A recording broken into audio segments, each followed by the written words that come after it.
Oh, and we're live, on the Red Pill News. Checking out the sites, the man about town. In fact, many people are afraid to leave their homes these days. It doesn't surprise me that because of the ugliness out there. I mean, there's a lot of it, right? There's attacks and whatever, and man, you never know when you're gonna get pounded by somebody for something, for whatever's going on their side, their crazy brain, and then you know that there's no protection for you except what you've got. You to protect yourself. You can't 911, I have an emergency, this person's attacking me, whatever. And they're like, sorry. Sorry, we don't care about your bullcrap problems anymore. We have other stuff going on. We don't care about you. But you're there to protect me. You're there. Nope. That's the olden days. You're living in the past. That's the past. So you need a different number to call, right? 911 doesn't work anymore. Maybe for some stuff, some of the time, some places, but not for people who truly need it sometimes in other places. Then, of course, when they recycle criminals, they someone does something terrible, even murder. They take them in, they release them, no bail. A lot of the times they're back out in the street, they do it again, and well, they take them in. This is a cycle going on in these cities, and they somehow think it's going to help some kind. They somehow think it's going to help minorities. That's really their message. Is they're going to help, and to assume I don't know. I have a whole problem with the whole thing because minorities aren't just criminals. You know what I mean? Like there's other criminals too, and to assume like that, to blanket assume we're going to help minorities by having these bail reform laws and whatever. The only thing you're doing is helping criminals get back on the streets. It has nothing to do with minorities. It has to do with the criminal element, that person committing the crime and that person going back on the streets. So it's become a political issue, and now people are getting killed because of it. That's the truth of it. They're getting killed because of it. So you protect yourself, and a lot of the times now in these cities, if you protect yourself, you're getting in trouble. So whatever. Let a jury hear me out, because uh, it's you're out there with yourself, your family, whatever you got going on. You wanna feel safe, and that's not the world, is it? I mean, security is a funny thing. And no matter how much of it you have, you're never truly safe. But look what's going on in England, how many shootings there are in England. And you're saying England, don't they have the toughest gun laws in the planet, basically? Yeah, they do. But you have criminals that use illegal guns. They don't care about the law. They don't obey the law. That's why they're criminals. They don't go to a gun store and buy guns. They're criminals. They buy them on the street from each other for cheap. They commit crimes with them.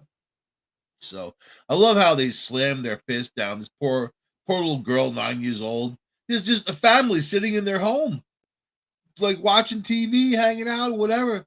Here comes this criminal being chased by other criminals, being shot at. The guy runs inside their home. The criminals, the other ones follow. They start shooting at each other. Who gets shot and killed? The little girl. No, we're going to do something about this. Whatever.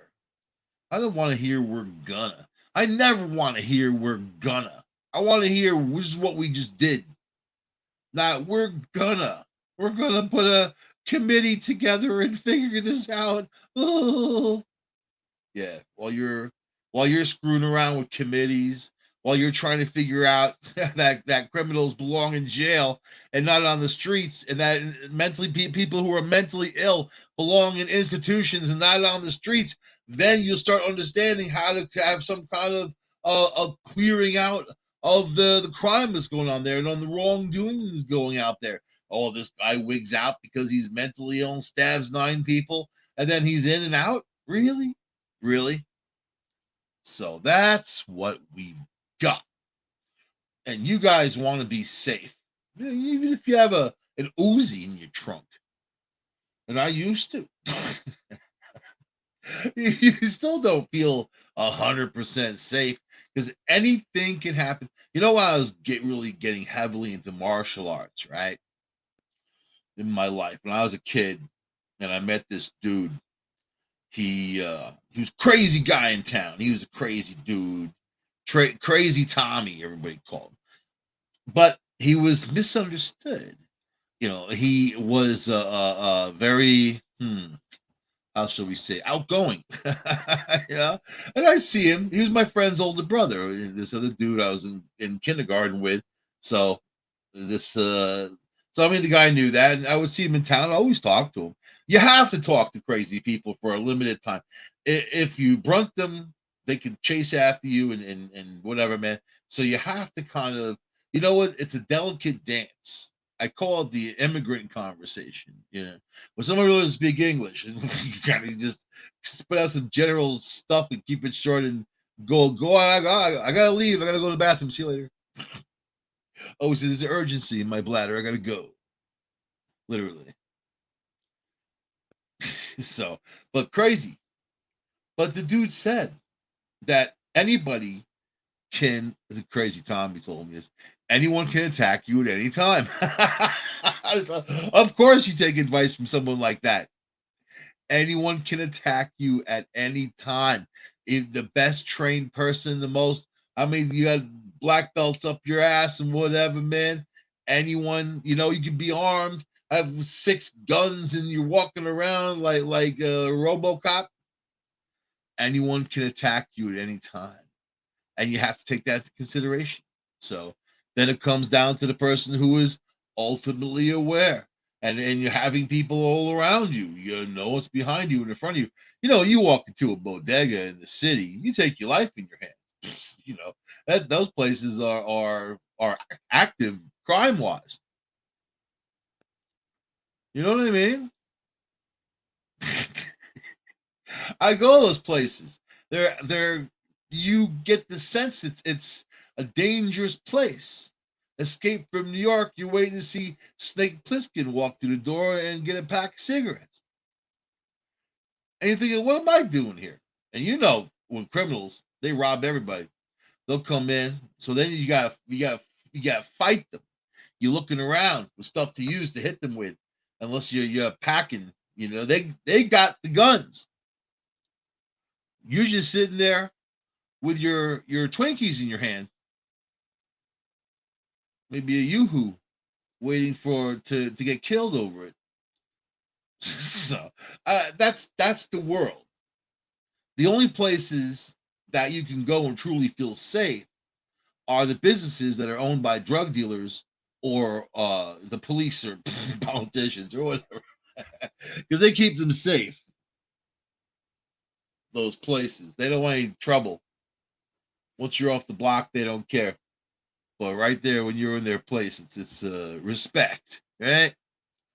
So, but then I look at the outside world, and you think that the media is talking about all this violence in the cities and the crime wave going on. It's getting worse, not better. They don't have any solutions. And I see this Eric Adams, you know, Mayor Eric Adams of New York City. I gave him a chance. I gave him a lot of chances.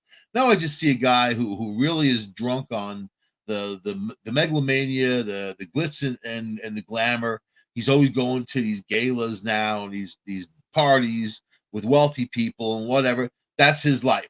That's what he was, the transit guy, always sucking ass for all those years. Now he's on top. He's top dog, and he can go forward and party and you know be that type of person. But he really has no interest in fixing the problems of the city because he's not doing it.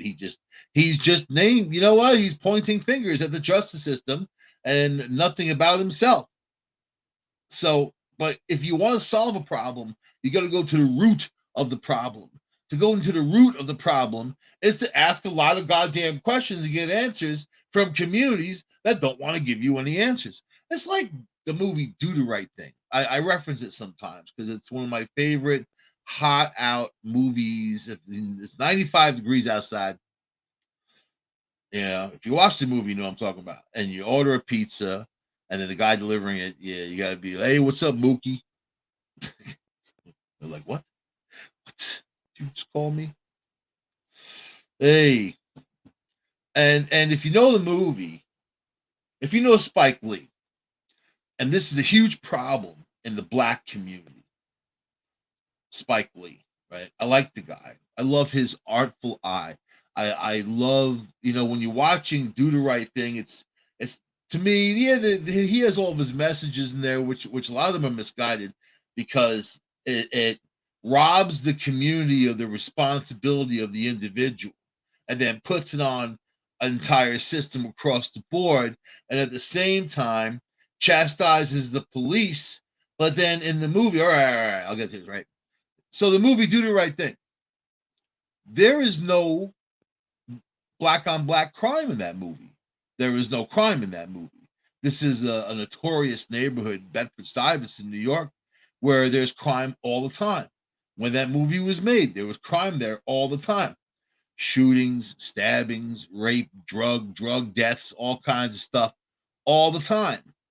All the time. Every day, all night. That was Bedford-Stuy. Bed-Stuy was a place to stay out of. It used to be all Italian way back in the day. But then things changed. And then now, situation normal. A guy just got shot there the other day in McDonald's because he served someone cold French fries. Bedford-Stuyvesant. That's Bed-Stuy. But if you watch the movie, it makes the neighborhood look like a happy little place. The only problems with the whole neighborhood are the aggressive police, right? Because they obviously hate black people because they're not coming there responding. It's not like they have to respond to 100 crimes a day in one block where people are killing each other, doing terrible things or whatever, and then that puts those guys psychologically. I've met a lot of police officers from those neighborhoods, and I dated one that worked at a 101 a long time ago. She had that mentality too of F them, I don't care, and that type of thing. This is what happens when people work in a war zone. It's a war zone. The people who grew up in those neighborhoods have PTSD from their experiences. It's not some happy little neighborhood you're skipping along, go to the candy store on the corner with your little friends and hang out, and then you feel relatively safe because you're not hearing gunfire going off all the time. You're not stepping over bodies or seeing needles all in the streets. You're not going through all that stuff or the interchanges between the criminal element and the police. So in Spike Lee's imagination, to eliminate the police would be the safest thing. Obviously, he doesn't live in those neighborhoods. Obviously, he doesn't understand. But in that movie, not putting the crime in there, the black on black crime, the everyday, what's going on, what drives those neighborhoods down, because people aren't trying to move into black neighborhoods. They're not saying, hey, I aspire to live in a ghetto. Right? One day I'm saving up. One day I'm going to be there. I'm going to get there. I'm moving on down. Down. Right? Where you hear gunfire all the time. And these are those neighborhoods. This isn't just hearsay. This is things that are happening now, currently, right now. Kids trying to do their homework from school and they hear gunfire going off, or they hear about their friend got shot sitting on the corner and whatever. That's the daily life. What do you expect people to turn out like living in those neighborhoods, and how they're going to be reactive to the world that's out there that's not represented in those neighborhoods?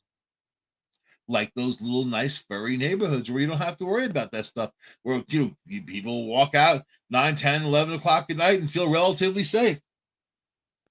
Not too long ago, a lot of people didn't even lock their doors in those neighborhoods because there was really no crime, not much of it, right? So what's the difference between those two places? Far Rockaway is a perfect example. On one side of the highway, you have Far Rockaway with all kinds of challenges and crime and all that other. On the other side of the highway, you have Lawrence and all that, the Five Towns area, but mainly Jewish. A lot of Hasidic Jews live there, but big, giant houses, sprawling properties. One side road, other side road. Boom. The same goddamn geography right there. But what's the difference? So the hard questions have to be asked if you want the goddamn right answers and to be able to help people in a bad situation. Releasing criminals back into neighborhoods that they're killing people and doing all these terrible things isn't going to help anybody. And you're not looking out for the original victim. What put them there to begin with? Don't you think that they're going to have an attitude with that? So I'm seeing these places crumble. And the only thing these politicians can talk about is, or anybody, if you tune into any, even the conservative Fox, they just talk about student loans, forgiving student loans. Listen, man, this is the push and pull of this nonsensical government that doesn't prioritize itself for the things that people truly need to get through in their pocket every day in their lives. You can talk about the other stuff back and forth, whatever you want to do, but there's real issues going on. And who do you have to rely on? Who do we rely on to help solve the problem? Dennis Rodman, right? Dennis Rodman, we talked about him last week on the show. He's going to go to Russia and help free this Brittany Griner. And I talked to Dennis one time in my life. One time we were in the China Club. I was an entertainment writer and always bumming around. I wasn't even there for that. I was there with somebody else just hanging out. And I actually just knew somebody who worked there. And he's like, yeah, stop by. Because that's the club business in New York City and venue, whatever. If you're a writer, whatever you do, even if you work in the club scene, you end up knowing everybody else because even though there's so many people, it's still pretty tight knit. So anyway, I was there and then hanging out, talking to this dude with all his tattoos and whatever. And I'm not a sports guy, so I don't know. I didn't know who he was. Yeah, I knew his name, like Dennis Rodman in the world, but just sitting there looking at him, I was just talking to some dude. So we ended up talking for like 3 hours, man. We talked and talked about all kinds of world stuff, and he was real cool and well balanced. And then this other dude's like, "Man, you've been talking to Dennis Rodman for all the night, yeah?" I'm like, "Yeah." And he's like, "You know who he is, don't you?" I'm like, "No." Be a rapper or something, man. Really tall rapper. He's like, "No, he's a basketball star." He's like, "That's the dude who married himself." Oh, Dennis Rodman. That's it. So, but the guy's got a heart, and he's got, you know what? He puts his ass on the line. But when he used to go to North Korea to free hostages, he was kind of friends with Kim Jong Un, and he had the female basketball league, and they played there, and he had an in. He had an in. It was okay. I've been in this neighborhood. I know the guys. We're okay. But Russia, not so, right? And Russians have a really bad attitude towards black people in general, and I don't think he's going to get the same welcoming that he would get in that North Korea, especially since the leader of North Korea is kind of friendly with him. Putin, not so much at all, right? But if the guy can go and do this, I love it. I love it. And I encourage that because the American government is not really capable of doing anything right now. We're stuck in kind of neutral, and like neutral, no brakes, going down the hill, no driver, and you're in the back seat, handcuffed, duct taped to the back seat. You can't do anything about it, and the vehicle's on fire, and it's full of explosives. That's America right now. That's what's going on. So, but this is gonna piss you off because it pissed me off, and I'm pretty okay with things. Things don't really piss me off. That it didn't piss me off, but it made me like, this is why people don't get along, right? So this is from this publication called The Insider, and they're very liberal. So and Meredith Cash wanted to this article. This is the scientific theory of why some Americans don't want Brittany Griner to come home from a Russian prison. So, and theory wise, some Americans, right? So Brittany Griner's been in jail in Russia because she smuggled drugs, and Dennis better leave his weed at home because he'd go there with his own stuff. You know what I mean? Do you have anything to declare? Not really. Just I got a little bit of weed in my case there. You mean marijuana? Oh, that's illegal here. Da! All these cops start running over. Come on, man. It's just a little bit of weed. How much marijuana do you have? Only 4 pounds. I'm only planning on being here for a couple of days. You know what I mean?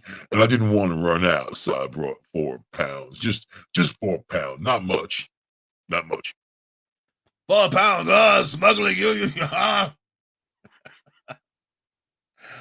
I applied in my visa, motherfucker, and it says magic lettuce. And that magic lettuce was approved. So you better read your shit. I've heard the magic lettuce. You ever hear older people? That's my wild lettuce. Don't mess with that. Growing some wild lettuce in their backyard. All right. Let's get away from that. I just felt compelled. All right. So this is this professor from San Diego. By the way, the same university that says being a pedophile is a lifestyle choice. So yeah, they actually teach a course in that. So that's how far crazy things have gone in our political system and our educational system. So this is who wrote this, right? Let's see. It says some Americans are rooting against Brittany Griner's return home to the United States. The WNBA superstar was arrested in February, of course, by customs agents. Oh, why the hell she brought hash oil? Like she couldn't have gotten it there. What a freak in Russia. But she was found guilty of smuggling, of course, and whatever. Giving the timing of her detainment, the nature of alleged offenses, and whatever. She's going to be in there for a while. Let me get down the important part. Because, all right. Danny Gilbert, an expert on hostage taking and recovery, and a Rosenwald Fellow in UN Foreign Policy and International Security at Dartmouth College. Here's one. We have all the professors coming out of the wall. Said, so this one, her research suggests that how someone can be in need of assistance affects whether or not the public thinks the person should receive it. Right. The phenomenon is called deservingness heuristic. So then, her research, which she concluded along with colleagues at the University of California in San Diego, suggests that the same theory applies to the public perception of hostages and wrongfully detained people. Griner is no exception. Except Griner is not a hostage. She's not wrongfully charged. She was charged in accordance with their law. They didn't make up a new law to charge her. This is something that they're trying to stop, which is drug smuggling. So, okay. The fact that the American public might be really focused on the alleged drug possession and, like I just said, the outlandish accusation of drug smuggling. Outlandish. See, this is this professor saying, using these words, and that's your opinion. It's your opinion from your perspective. This is Russia. Russia. They don't care about your stupid perspective. They have their own laws.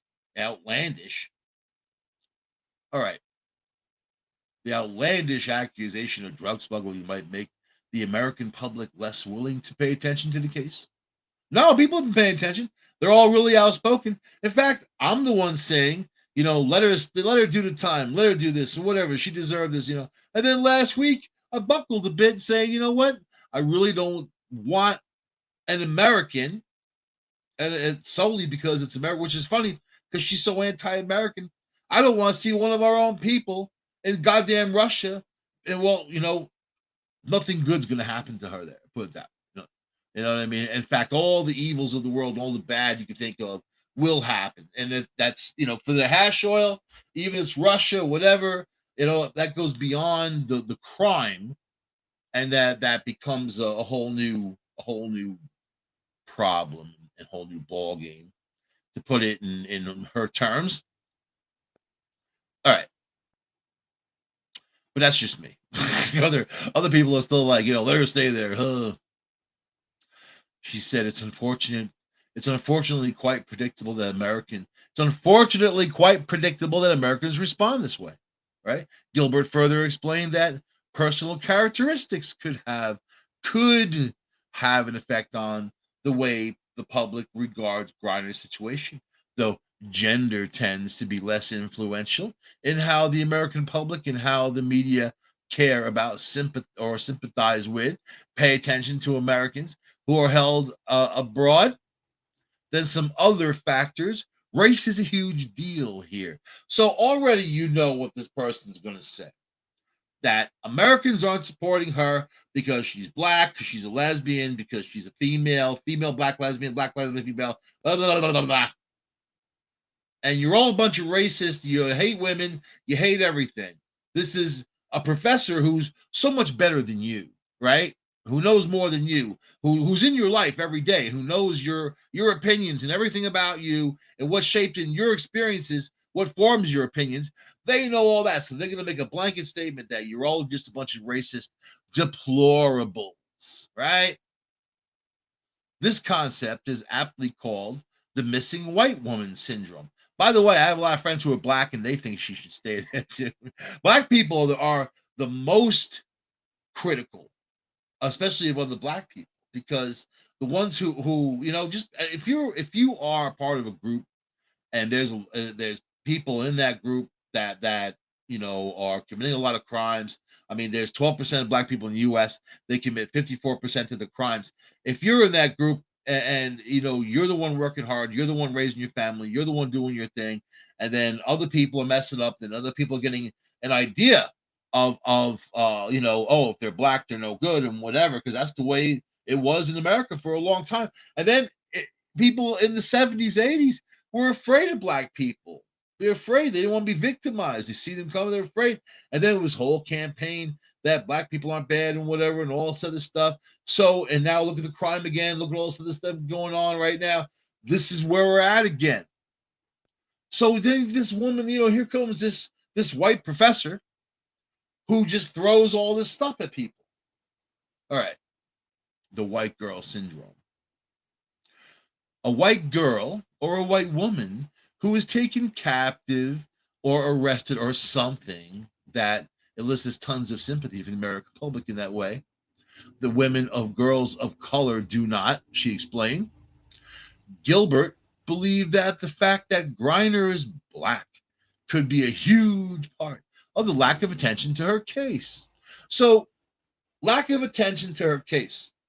The U.S. government is looking to trade a terrorist, an arms dealer, a guy who sells weapons to countries that aren't even allowed to have weapons, so they can go and kill women, children, babies, whatever they got.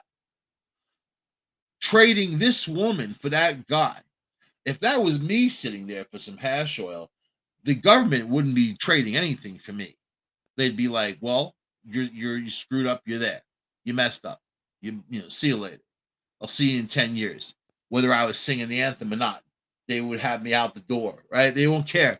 But because she's famous, this woman's got privilege.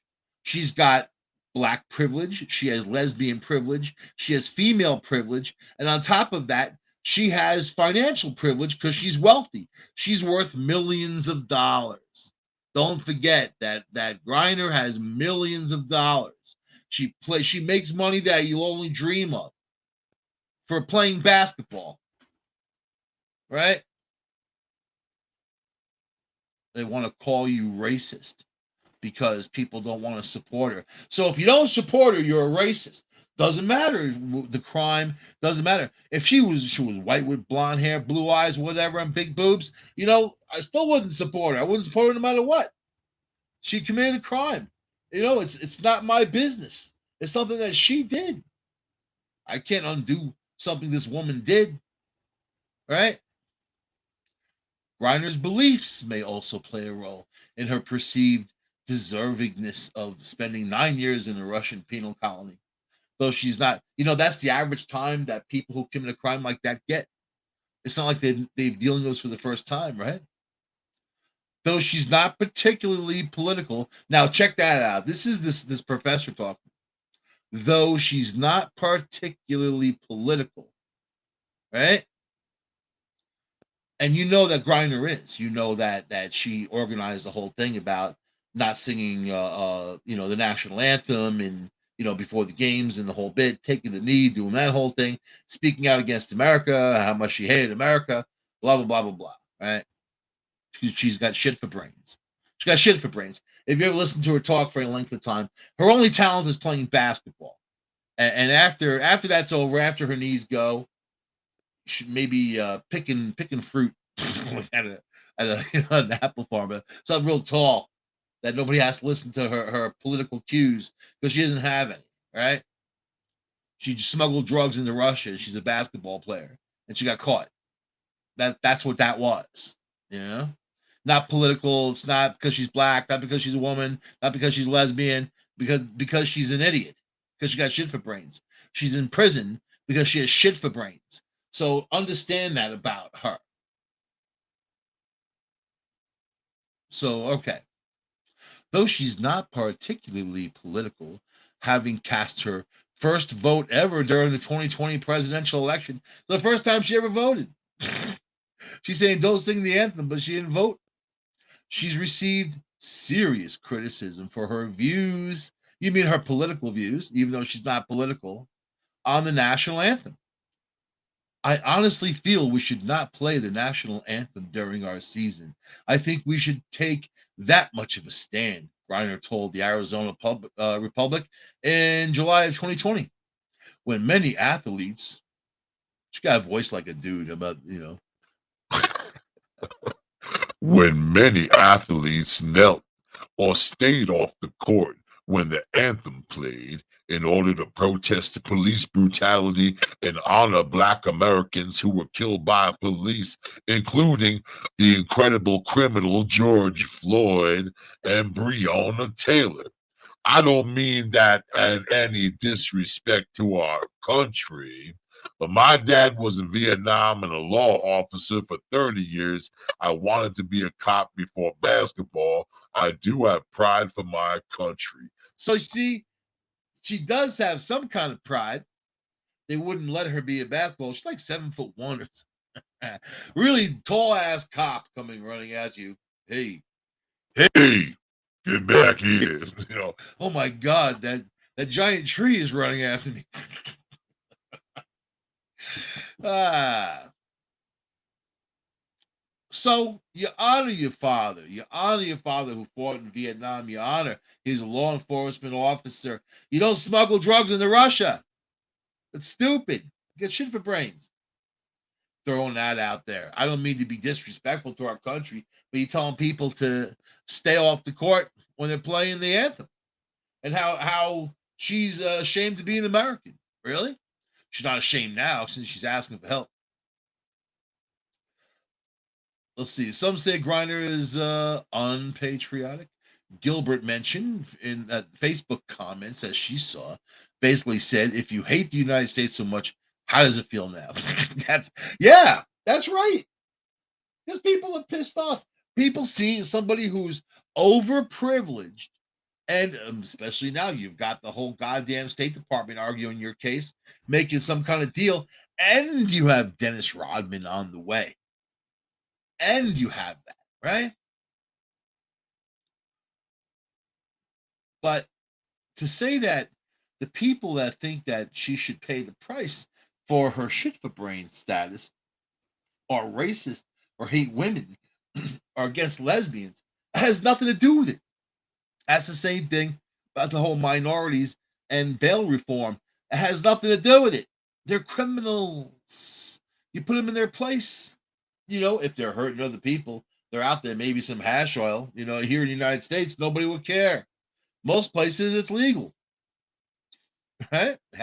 Half the states, it's legal. But it's just a shame. It's a shame that I don't want her there. Me personally, as an American, and that goes singing anthem, not singing anthem, whatever the hell she does. Uh, I'm not I'm not that person that's going to put her in that place, but she put herself there, and at the end of the day, the person inside of me says that's that. You know, you wish things are different. C'est dommage. You wish things could be different. So hopefully Dennis Rodman can go because Joe Biden. uh, but let's see. So, but this professor says what we should be really focused on is the fact that she was wrongfully detained and is sitting in a Russian prison on illegitimate arrest. So this is the left. This is how they. It's not even thinking. You can't call it thinking. This is how they function, if you want to even call it that. She was wrongfully detained. No, she broke the law of smuggling. She's sitting in a Russian prison on illegitimate arrest. No, she broke the law in another country. See, but the left, when they think, they're not thinking about having respect for anybody else. No respect for Russia, no respect for this country, that country.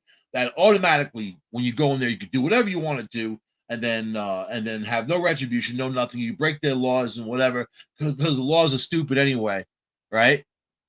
And then the professor has the nerve to say, and that any American in that situation deserves help to come home. But you got it wrong because any American in that situation wouldn't have the same kind of attention, wouldn't have the same type of help. So, and you look at when you look at these articles and you look at the stuff people write, that's what they're writing. That she got shit for brains and basically, it's what she did and then lied and lied and lied about it. It was a mistake. She didn't know it was in there. Oh, come on, man. Come on. And she was going there and make $1.4 million she was going to make in that season, right? As she's sitting there cooling her heels. 1.4 million. You mean to tell me that you couldn't find someone to go get you some hash oil somewhere in Russia like that? You don't think that Russia doesn't have it. The Russian mafia runs the whole goddamn place. The mob. Russian mob. Come on. They run the whole place. Think you can't get some hash oil there? So, but she is not thinking. Anyway, I was looking at the statistics for COVID-19 because you don't hear it in the news anymore, but it's out there in huge numbers, and some states are really battling it, where they have a very large amount of infection and people getting reinfected, constantly getting reinfected. In some cases, in some cases they're calling it long COVID. In other cases, it's reinfections. But just I'm not going to talk about this for long, but they've done studies where they can see that it's been 2 years since this has been ongoing. So now you have some medical information coming in. It takes a long time to really crunch the data and get through these things, but it's showing that there's brain disorders after 2 years after infection, blood abnormalities, with people with long COVID. So when you think about just still being careful, I know people got rid of the masks. They think that it's over and done with. It's not. So you got to protect yourself. There's also other things going on with COVID when you're causing encephalopathy, like swelling of people's brains and other organs. And I just think that we're seeing monkeypox now because COVID had already gone through our society. They said most people had gotten COVID-19 so far. I have not. They said most people have gotten COVID-19 so far, and I just when reinfection. Every time it hits you, it changes your immune system. You lower your immune system. it helps destroy your immune system in some cases, especially for quite a while.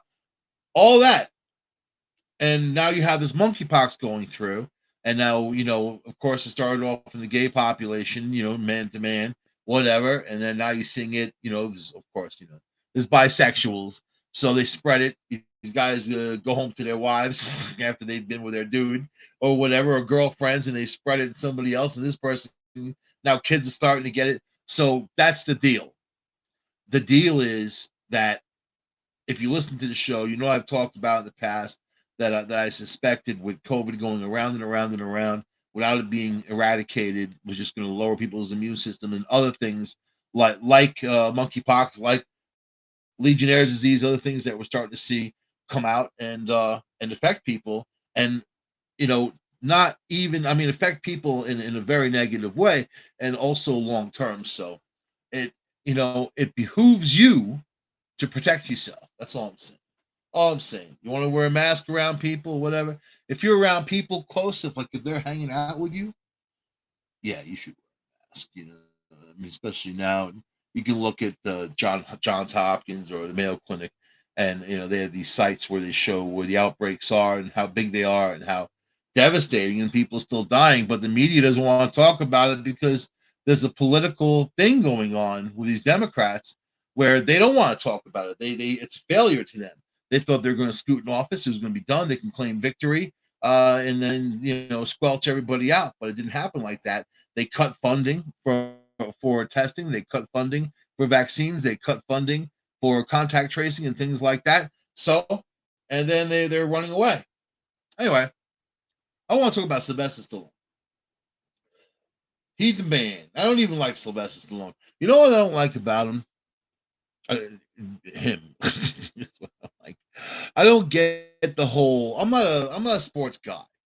So the boxing movies and all that, it is what it is. Yeah, I've seen a couple of them, and I don't even know what they're up to now. And he's out there, and I like him in some movies. Demolition Man, he was good in that movie. He was only truly good because Wesley Snipes was in that movie playing the evil dude, and they really did a good job together. Demolition Man, you should see it if you haven't seen it. Right after the show, I want you to go watch Demolition Man. So, and Sandra Bullock, who was in that movie, that's when she was actually cute back in the day. She morphed now. I don't know. She's older. These Hollywood types, they hit the wall when they get to 40 or whatever. She's got to be in her 50s by now. And I just watched. I don't know why I watched the movie. I don't know why. The Lost City, right? Why the hell did I watch that movie, man? And I knew it. Sandra Bullock's in it. That just means it's off limits. Brad Pitt was in it, which meant it was more off limits. I don't watch his movies. So yeah, whatever. It was like gentrification movies, and I don't know. And so the reason why I'm talking about that, let me talk about this. Well, Daniel Radcliffe is being offered a new Harry Potter thing, and he's like, he's not sure and whatever. So Daniel Radcliffe was in that movie, Lost City. He was horrible. I just kept waiting for him to whip out his wand and take care of some business. Horrible, man. This dude is Harry Potter. He's always going to be Harry Potter. Until the day he dies, he's going to be Harry Potter. He's typecast. So, but when you typecast, he still made millions upon millions from these movies. So go be Harry Potter. Anyway, but he was in that movie, and it still sucked. He sucked in that movie. The movie sucks. Sandra Bullock sucks. Suck. I zipped through. I only watched maybe 10 minutes worth of content. I kept zipping through because it was just really a lot of drama, diarrhea of the mouth type of, sharing emotions and feelings of Sandra Bullock. And I don't need that. There's things I just don't need in my life, and that's one of them. So anyway, Sylvester Stallone's getting a divorce from his wife because of a dog, and I thought this was so cool. So Jennifer Flavin filed for divorce after she and Sylvester Stallone had a massive fight over their new Rottweiler.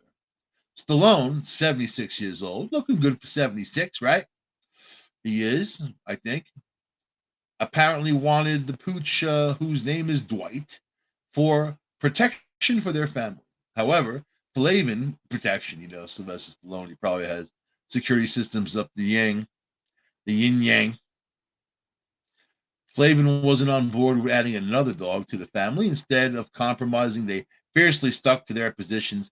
The damning dog argument allegedly led to an extremely heated argument that brought up other issues in their marriage, although they didn't appear to be marriage enders at the time. You see, but that's all. That's in a relationship, marriage, not marriage. She's been with him for a long time. They got kids and the whole bit.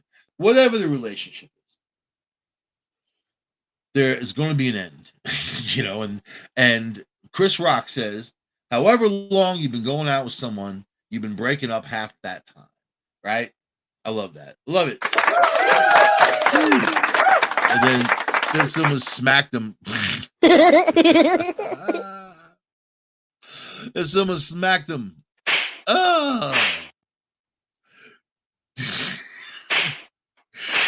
Don't be talking about my bald wife.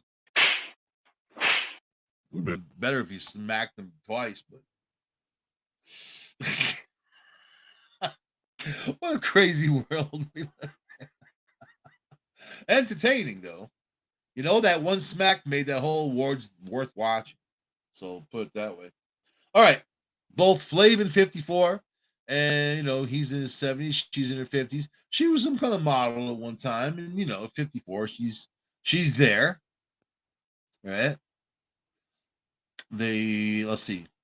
He won the argument and used the dog to promote his new show. And let's see. He also got a tattoo. He had her face on his arm, and then he got a tattoo of the dog's face over her face. He must really love that dog. Let's see. So, all right. But no matter how long you've been going out, it's not the dog. There's a whole bunch of stuff going on, but you only need one thing as the catalyst. That's all. Just one thing. So, let me see. Stallone's other dog, Butkus, the famous bull mastiff from the Rocky franchise, may have been a factor in their marital problems over the actor covering a large tattoo of her face with the dog. Adrian, I don't want your face on my arm anymore. I'm gonna cover it up. Cover it up with the dog. I just tattooed the cat's face to my balls, dude. So I gotta have fun looking at that.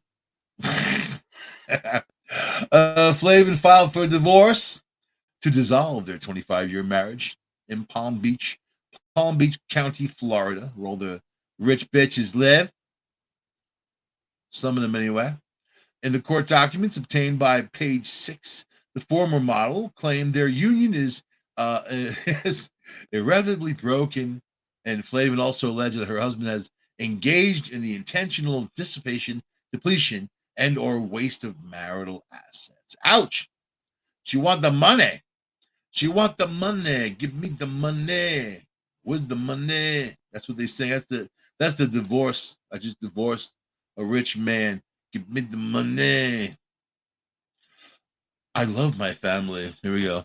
I love my family. We are amicably and privately addressing these personal issues. Except his face. Your face is gone off his arm. The Creed actor went Flavin back in 1997.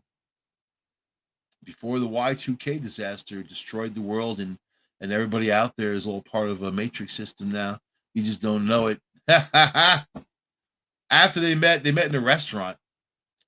Hey, I like that burrito. I like the way you eat that burrito and handle that corn cob. Want to hang out? Want to hang out with my RoboCop? Mm-hmm. The former couples share 3 daughters: Sophia, who's 25, Sistine, 24, and Scarlett, the 3 S's. We were like rattlesnakes. They're rattlesnakes. 3 daughters. Surprised he survived. Prior to Flavin, Stallone was married to Sasha Zach from 1974 to 1985, And Bridget Nielsen, who's very tall, is still alive from 1985 to 87. He made his way around. He made his way around, but not anywhere like Ben Affleck. I think one day we need to publish a book. Like who got the most Hollywood tail out of all these actors? And the ones who haven't been quite accused yet. He raped me. All that stuff. He raped me, but I took his money and the part in the movie. And it's all good. I see how these Playboy girls are coming out against Hugh Hefner. I never liked Hugh Hefner anyway. He's creepy creep ball, you know. But these girls were on the show with him and living in the mansion. And I think they both married him or whatever it was. I don't know, whatever it was. I didn't watch that. Didn't know. It was on TV. But I didn't care. And now they're out there saying the place was dirty and he was gross. And, you know, they're attacking him, not necessarily stuff that went on, but all the sex. Everything was sex. Yeah.